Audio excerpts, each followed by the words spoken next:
नमस्कार विद्यार्थी मित्रांनो, स्वागत आहे तुमच्या आपल्या मॅथ्स मॅजिक वर्ल्ड या युट्यूब चॅनलमध्ये. तर विद्यार्थी मित्रांनो, आज आपण एक नवीन टॉपिक पाहणार आहोत. त्याचं नाव आहे घातांक. घातांक हा टॉपिक कुठलीही स्पर्धा परीक्षा असू द्या किंवा आपल्या शाळेतील गणित असू द्या, या सर्वांच्याच दृष्टीने महत्वाचा आहे. ठीक आहे. तर यामध्ये आपण सुरुवातीला घातांक म्हणजे काय याविषयी समजून घेऊयात आणि त्यानंतर घातांकाचे काही नियम आहेत, ते नियम आणि नियमावर आधारित उदाहरणे आपण या टॉपिक मध्ये घेणार आहोत.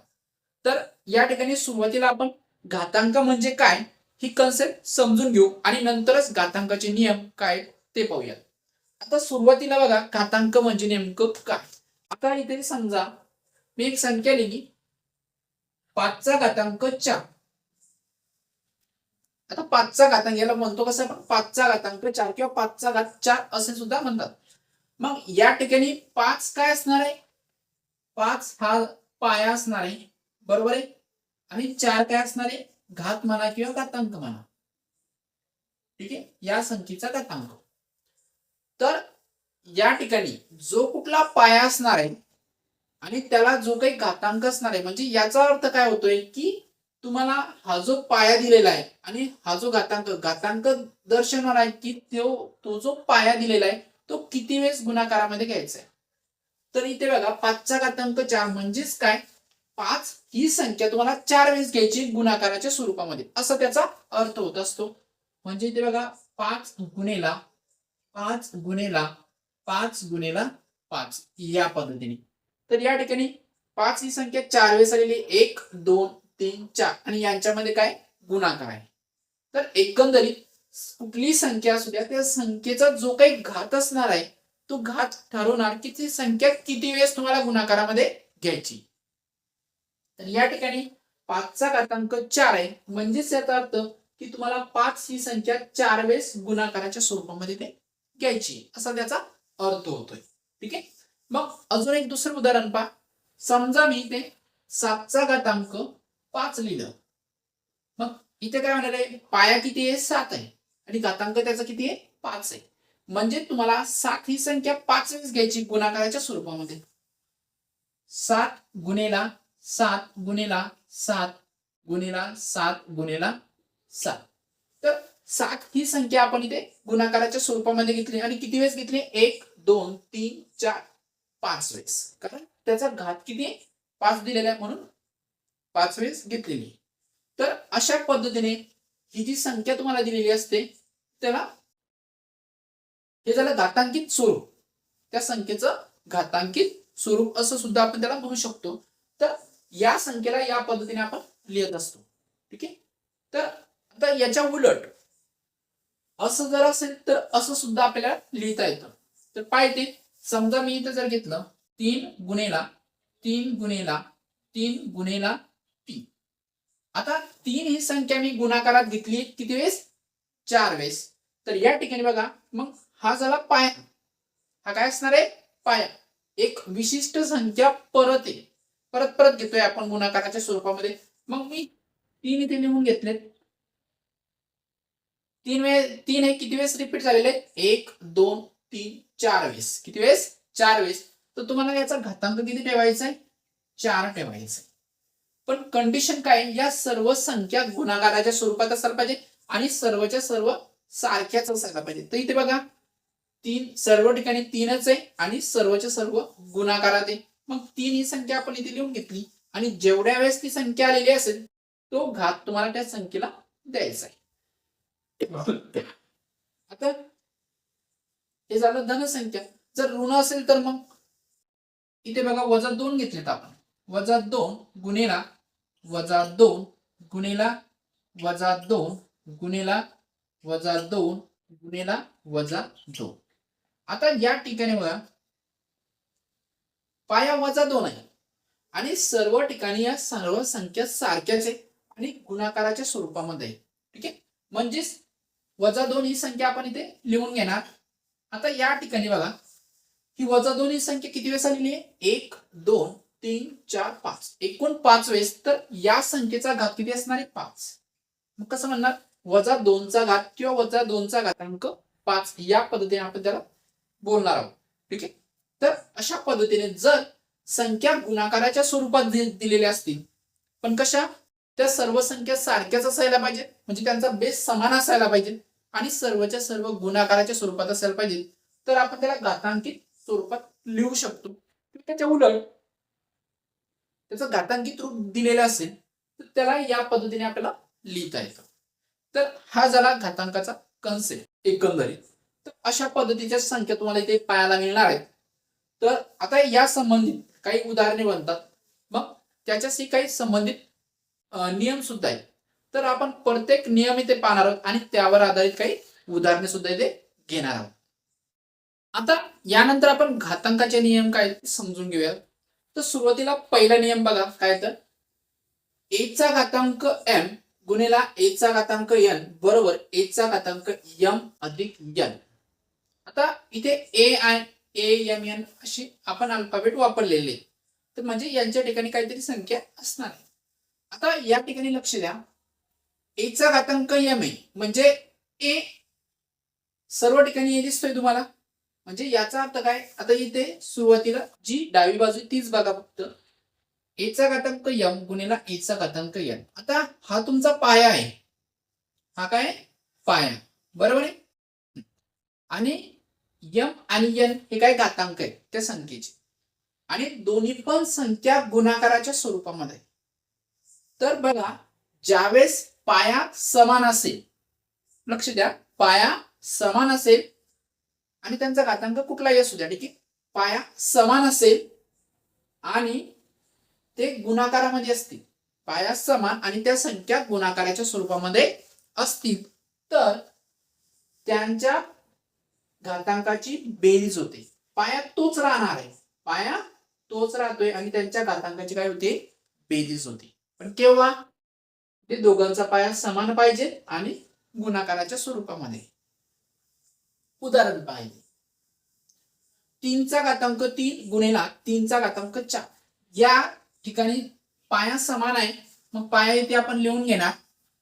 ज्यावेळेस पाया समान असेल आणि गुणाकाराच्या स्वरूपात असतील त्या संख्या, तर त्यांच्या घातांकाची बेरीज करायची 3 अधिक 4, 3 अधिक 4, बरोबर आहे. हा घातांक आहे 3 ला, बरोबर आहे. पुढे काय मिळेल, 3 चा घातांक 3 अधिक 4 7. तर याचं उत्तर काय मिळते तुम्हाला, 3 चा घातांक 7 मिळते, ठीक आहे. यानंतर बघा, 5 चा घातांक 3 गुणिला 5 चा घातांक 4 गुणिला 5 चा घातांक 6.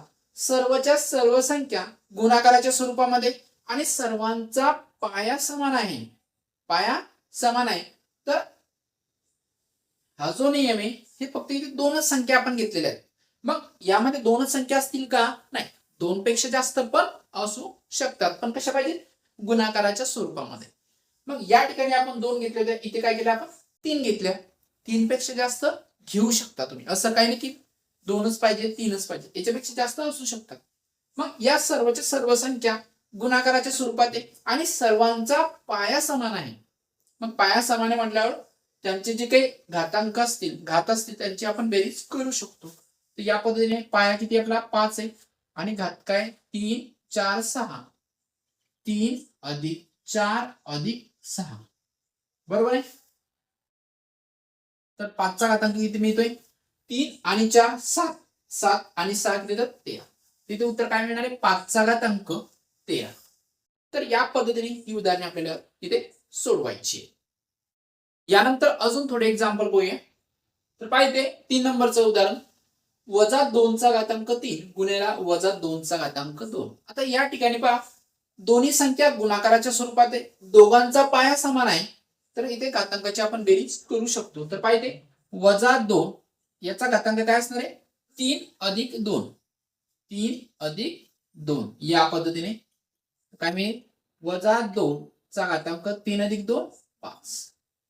उत्तर मिळते -2 चा घात 5. यानंतर 4 नंबरचं उदाहरण बघा, 9 चा घातांक 3 गुणिला 9 चा घातांक 6 गुणिला 9 चा घातांक 5. आता या ठिकाणी घातांक -5 आलेला आहे, तरी पण आपल्याला हीच प्रोसेस करायची, जास्त डीप मध्ये जाण्याची गरज नाहीये. तर या ठिकाणी सर्वच्या सर्व संख्या गुणाकाराच्या स्वरूपात आहे आणि सर्वांचा पाया समान आहे, तर आपण यांची काय करू शकतो, बेरीज करू शकतो, ठीक आहे. तर मग इथे काय करणार आहे, 9 चा घातांक 3 अधिक 6 अधिक वजा 5. ठीक आहे, या पद्धतीने. मग डायरेक्ट तुम्ही जर वजा 5 जरी घेतलं तरी चालेल, कारण अधिक वजा काय होणार, शेवटी वजाच होणार आहे. तर इथे रिकामी एक स्टेप वाढते, पण तुम्हाला माहित असण्यासाठी एक स्टेप मी इथे वाढवली. तर इथे बघा काय मिळणार इथं, 9चा घातांक 3 अधिक 6 हे किती होतात, 9 आणि अधिक वजा किती होणार आहे, वजा 5 होतील इथे, वजा 5. तर इथे बघा 9 वजा 5 किती होणार आहे, 4 होणार आहे. तर 9चा घातांक किती मिळतोय, 4 मिळतोय. ठीक आहे. यानंतर ना 5 नंबरचं उदाहरण बघा. आता इथे आतापर्यंत आपण संख्याच घेतल्या, मग संख्यासाठीच होणार आहे का, नाही. जर एखाद्या वेळेस चलन जर आले असेल तरी पण त्याच्यासाठी असंच आपल्याला करावं लागणार आहे. फक्त कंडिशन काय, सर्व संख्या गुणाकाराच्या स्वरूपात असायला पाहिजे आणि सगळ्यांचा पाया समान असायला पाहिजे. ठीक आहे. मग या ठिकाणी आपण x लिहून घेणार. तर बघा इथे सर्व ठिकाणी x आहे आणि सर्वच्या सर्व संख्या या गुणाकाराच्या स्वरूपामध्ये आहे, सर्व चल. ठीक आहे. मग इथे 4 अधिक नंतर वजा 3 आहे, नंतर अधिक 5 आणि नंतर अधिक 2. ठीक आहे. काय मिळणार इथे, x चा घातांक. तर या ठिकाणी बघा हे अधिक वजा काय होईल, वजा होईल, म्हणजे ते काय मिळेल तुम्हाला, 4 वजा 3, 4 वजा 3, 5 आणि 2 किती होतात, 7 होतात. हे अधिक 7 करून घेऊ आपण. आणि ते बघा 4 मधून 3 गेले, x चा घातांक 4 मधून 3 गेले 1 राहणार आहे आणि अधिक 7 किती होतात, x चा घातांक 8. या पद्धतीने. तर अशा पद्धतीने ही उदाहरणे आपल्याला इथे सोडवायची आहे. तर या ठिकाणी जर वजा आलेला असेल तर डायरेक्ट वजा घेऊनच टाकायचं, कारण अधिक वजा शेवटी वजाच होता आणि रिकामी एक स्टेप वाढते ते. ठीक आहे. तर याच्यानंतर जर तसं आलं तर आपण डायरेक्ट वजाच इथे घेणार आहोत. ठीक आहे. तर हा झाला पहिला नियम. ठीक आहे. यानंतर पाहूया दुसरा नियम. आता यानंतर दुसरा नियम पाहूया. तर पाहिजे a चा घातांक m भागेला a चा घातांक n बरोबर a चा घातांक m वजा n. आणि तोच नियम इथे अंश आणि छेदाच्या स्वरूपात दाखवलेला आहे फक्त. ठीक आहे. म्हणजे आपला जो भागाकार असतो आपण तो अंश आणि छेदाच्या स्वरूपात सुद्धा लिहू शकतो. त्याच्यामुळे इथे ऑर मध्ये तोच फॉर्म्युला इकडे घेतलेला आहे. ठीक आहे. आता या ठिकाणी बघा दोन्ही ठिकाणी बेस सेम असायला पाहिजे. कंडिशन बघा काय, तर दोन्ही ठिकाणी बेस असायला पाहिजे आणि यांच्यामध्ये भागाकार असायला पाहिजे. ठीक आहे. आणि यांचे जे घातांक ते वेगवेगळेच असतील किंवा सारखे असू द्या, जे असतील ते असतील. ठीक आहे. पण महत्वाचं काय, या ठिकाणी त्या दोघांचा बेस म्हणजे पाया समान असायला पाहिजे आणि भागाकार असायला पाहिजे. जर असं असेल तर त्यांचे जे घातांक आहे त्यांचे घातांकाची काय करायचं तुम्हाला, वजाबाकी. पहिला घातांक वजा दुसरा घातांक, या पद्धतीने. हेच सूत्र इकडे दिलेलं आहे, फक्त हे अंश आणि छेदाच्या स्वरूपामध्ये. a चा घातांक m भागीला a चा घातांक n बरोबर a चा घातांक m वजा n. बघा दोघांचा बेस म्हणजे पाया सारखाच आहे आणि दोघे भागाकाराच्या स्वरूपामध्ये आहे. तर अंश आणि छेदाच्या स्वरूपात घेतले आपण. तर अशा वेळेस सुद्धा तुम्हाला त्यांच्या घातांकाची वजाबाकी करायची. ठीक आहे. पाहिजे उदाहरणे घेतली आपण. 5 चा घातांक 7 भागीला 5 चा घातांक 4. यालाच तुम्ही अंश आणि छेदाच्या स्वरूपात सुद्धा लिहू शकता, काहीच हरकत नाही. तसे आपण हे दोन उदाहरण अंश आणि छेदाच्या स्वरूपात लिहून घेतलेले आहेत. तर या ठिकाणी बघा दोघांचा पाया समान आहे आणि यांच्यामध्ये भागाकार आहे, म्हणजेच काय करायचं तुम्हाला, यांच्या घातांकाची वजाबाकी करायची. तर इथे बघा 7 वजा 4, 7 वजा 4 काय मिळणार इथे, 7 मधून 4 गेल्यानंतर 3, 5 चा घातांक 3. हे आपल्याला होते उत्तर मिळेल. 2 नंबरचं बघा इथे वजा 9 चा घातांक 6 भागीला वजा 9 चा घातांक 2. या ठिकाणी दोघांचा पाया समान आहे. ठीक आहे. आणि दोन्ही संख्या कशा आहेत, भागाकाराच्या स्वरूपामध्ये. तर काय करणार आपण, संख्या लिहून घ्यायची इथे वजा 9 आणि त्यांच्या जे घातांक आहे त्या घातांकाची काय करायची, वजाबाकी. 6 वजा 2, 6 वजा 2 किती मिळतात वजा 9चा घातांक 6 मधून 2 गेले किती उरतात 4. वजा 9चा घातांक 4. यानंतर हे बघा ते 3 नंबरचं उदाहरण. आता हे जे उदाहरण घेतले आपण हे अगोदरच आपण अंश आणि छेदाच्या स्वरूपात लिहून घेतलेलं आहे. तुम्ही असंही लिहिलं तरी उत्तर तेच येणार आहे, बदलत नाही. ठीक आहे. मग या ठिकाणी बघा 2चा घातांक 3 भागिले 2चा घातांक 5 आहे. दोघांचा पाया समान आहे आणि दोन्ही पण भागाकाराच्या स्वरूपामध्ये आहे. तर इथे काय करणार आपण 2 लिहून घ्यायचे आणि त्यांचे जे घातांक आहे त्यांच्या घातांकाची वजाबाकी 3 वजा 5. 3 वजा 5.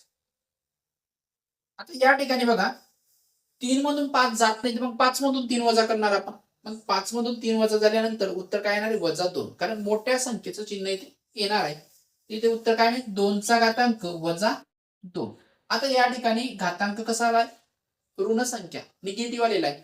मग याला पॉझिटिव्ह आणण्यासाठी धन संख्या आणण्यासाठी काय करावं लागेल, हा जो घातांक आहे आता ही संख्या अंशात आहे, मग छेदात जर घेऊन गेलो आपण तर त्याचं जे चिन्ह आहे घातांकाचं ते बदलून जातं. म्हणजे संख्या कशी बनेल 1/2चा घातांक 2 अशी बनेल. म्हणजे ही संख्या कुठे जाणार आहे छेदामध्ये. तर आपल्याला मग हे जे उत्तर मिळणार आहे हे कसं मध्ये याचा जो घातांक असेल हा धन स्वरूपात आपल्याला इथे मिळणार आहे. ठीक आहे. आता एक शेवटचं उदाहरण वजा 5चा घातांक 4 आणि छेदामध्ये वजा 5चा घातांक 7. दोन्ही ठिकाणी बेस समान आहे आणि दोन्ही संख्या भागाकाराच्या स्वरूपामध्ये. तर काय करणार आपण वजा 5चा घातांक 4 वजा 7. अगोदर सारखंच उदाहरण आहे पण इथे 4 मधून 7 जाणार नाही, तर मग 7 मधून 4 वजा करू तर काही वजा 3 घातांक वजा 5चा घातांक काय आहे तिथे वजा 3. तर इथे पण आपल्याला ही संख्या धन स्वरूपात पाहिजेत घातांक, तर पुढे छेदात घेऊन जावं लागेल. म्हणजे इथे काय मिळेल 1 वजा 5चा घातांक किती मिळणार आहे अधिक 3. या पद्धतीने जर एखादी संख्या आपण जर अंशातली छेदात नेली किंवा छेदातली अंशात नेली त्याचा जो घातांक असतो घातांकाचं चिन्ह बदलत असते. अधिक असेल तर वजा होणार, वजा असेल तर अधिक होणार. तर अशा पद्धतीने हा दुसरा नियम आपल्याला इथे वापरायचा आहे. आता यानंतर 3 नंबरचा एक नियम पाहूया आपण इथे. तर पाहिजे एचा घातांक m आणि ते कंसाचा घातांक n आहे. जर असं असेल म्हणजे एखादी संख्या तुम्हाला दिलेली आहे त्या संख्येला काय घात आहे बरोबर आहे, आणि नंतर एखादा कंस आहे परत कंसाला एखादा घात आहे, परत एखादा कंस असेल परत त्याला एखादा घात असेल, तर अशी कंडिशन जर असेल तर अशा वेळेस जेवढे घात असतील त्या सर्व घातांची काय होणार आहे त्यांचा काय करायचं तुम्हाला गुणाकार करायचा आहे आणि तो घात कोणाला येणार आहे हा जो पाया असणार आहे त्यालाच येणार आहे. ठीक आहे. तर या ठिकाणी उदाहरण बघा तुम्हाला समजायला सोपं होईल. आणि याच्या ठिकाणी अशी काही कंडिशन आहे की 2च घात असतील म्हणून ते कंसाला एकावर एक का येत असतील जेवढे असतील तेवढे, असं काही नाही की 2च असायला पाहिजे, 2 पेक्षा जास्त असू शकतात. तर या ठिकाणी बघा पहिलं उदाहरण 2चा घातांक 3 आहे आणि नंतर कंसाचा घातांक 2 आहे. जर अशी सिच्युएशन आली तरच त्यांचा गुणाकार होत असतो, नाहीतर गुणाकार होणार नाही. तर इथे बघा हा पाया आहे आपला 2, इथे काय 3 गुणिला 2 म्हणजे किती मिळतात 2चा घातांक 6 हे त्याचं उत्तर. ठीक आहे. यानंतर इथे बघा 2 नंबरचं उदाहरण वजा 5चा घातांक 3 आहे आणि परत कंस आहे, कंसाला घातांक किती 6 आहे. तिथे पाया किती वजा 5 आहे आणि घातांक 3 आणि 6, तर 3 गुणिला 6 काय मिळतंय वजा 5चा घातांक सायंत्रिक 18. या पद्धतीने सोडवायचंय. यानंतर तिसरं उदाहरण बघा 7ला घातांक 5 आहे आणि परत कंस आहे, कंसाला घातांक 6 आहे, परत एक कंस आहे, कंसाला घातांक वजा 2 आहे. मग या सर्व घातांकाची काय करायचं मला गुणाकार. तर इथे पाया किती 7 आहे, इथे बघा 5 गुणिला 6 गुणिला वजा 2. ठीक आहे. या सगळ्यांचा गुणाकार 7चा घातांक 5 सकम 30 आणि 30 गुणिला 2 किती होतात 60 होतात, वजा 60 त्याचा घातांक आहे. पण आता इथे घातांक कसा वजा दिसतोय म्हणून आपण काय करणार ही संख्या कुठे घेणार आहे छेदामध्ये. तर काय मिळेल तुम्हाला 1/7चा घातांक 60 मिळेल. या पद्धतीने हे उत्तर आपल्याला इथे मिळणार आहे. ठीक आहे. आता 4 नंबरचं उदाहरण बघा. या ठिकाणी 5चा घातांक 2 आहे, नंतर या कंसाचा घातांक 3 आहे, या कंसाचा घातांक 2 आहे आणि या कंसाचा घातांक किती 4 आहे. तर या ठिकाणी कसं करता येईल आपल्याला 5चा घातांक या सगळ्यांचा गुणाकार 2 गुणिला 3 गुणिला 2 गुणिला 4, 5चा घातांक 42 6 साइन दुनी 12, 12 चौक 48, तर 5चा घातांक किती 48. ठीक आहे. अशा पद्धतीने कितीही घातांक येऊ द्या, फक्त त्याचा काय करायचं तुम्हाला गुणाकार करायचा आहे. पण अशाच पद्धतीने ते घातांक यायला पाहिजे. या ठिकाणी बघा शेवटचं उदाहरण 5चा घातांक 4 आहे, याचा घातांक -2 आहे आणि या कंसाचा -3 आहे. म्हणजे इथे काय मिळेल आपल्याला 5चा घातांक 4 गुणिला -2 गुणिला -3. काय मिळेल ते 5चा घातांक 4 गुणिला -2, 4 दुनी 8 -8 आणि -8 गुणिला -3 वजा अधिक होऊन जाईल गुणाकारामध्ये आणि 8 त्रिक 24, म्हणजे 5चा घातांक किती मिळतोय आपल्याला इथे 24 मिळतोय. तर अशा पद्धतीने तुम्हाला हा नियम इथे वापरायचा आहे. फक्त घात जे कंस आहे कंसाला घात गेला पाहिजे अशा पद्धतीने जर असेल तरच तुम्ही त्याचा गुणाकार करू शकता. आता इथे थोडक्यात एक कन्सेप्ट सांगतो तुम्हाला, कन्फ्युजन कुठं होऊ शकतो तुमचं. तर या ठिकाणी बघा 2चा घातांक 3 आहे आणि कंसाचा घातांक 2 आहे, ही संख्या बरोबर आहे. पण मी याला जर असं लिहिलं 2चा घातांक 3 आणि 3चा घातांक 2, मग या संख्येमध्ये आणि याच्यामध्ये काही फरक आहे का? तर याच्यामध्ये फरक आहे. कसा? आता हे ज्यावेळेस आपण सोडवणार आहे हे यांचा गुणाकार होतोय, ठीक आहे. तर याला जर तुम्हाला याच्यानुसार जर सोडवायचं असेल तर अगोदर 2चा घन घ्यावा लागेल, बरोबर आहे. 2चा घन किती येणार आहे 8 येणार आहे. आता हे बघा इथे 2चा घन किती येणार आहे 8 येणार आहे आणि 8चा तुम्हाला वर्ग करायचा आहे तर किती बनतंय 64 बनतंय. किती बनतंय 64. म्हणजे याला तुम्हाला जर सोडवायचं असेल असं पूर्ण जर उत्तर काढायचं असेल तर इथून सुरुवात करावं लागेल, असं आतमधून बाहेर जावं लागेल, बरोबर आहे या पद्धतीने. पण याचं तसं नाही, याचं उलट आहे, वरतून खाली यावं लागणार.